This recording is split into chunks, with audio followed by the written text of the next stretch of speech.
America से तब ही मुज़ाकरात करेंगे जब दोबारा हमला ना करने का वादा करे। अमेरिका को ईरान के बैनुल-अक़वामी हुकूक तस्लीम करने होंगे। ईरानी नायब सदर रज़ा मोहम्मद आरिफ का बड़ा बयान सामने आ गया। कहा कि अब हुर्मुज़ की बंदिश के बाद ईरान के दुश्मन अब मुज़ाकरात के लिए ईरान से भीख मांग रहे हैं।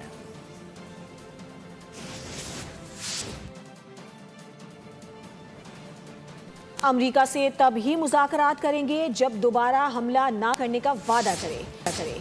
अमेरिका को ईरान के बैनुल-अक़वामी हुकूक तस्लीम करने होंगे। ईरानी नायब सदर रज़ा मोहम्मद आरिफ का बड़ा बयान सामने आ गया। कहा कि अब हुर्मुज़ की बंदिश के बाद ईरान के दुश्मन अब मुज़ाकरात के लिए ईरान से भीख मांग रहे हैं।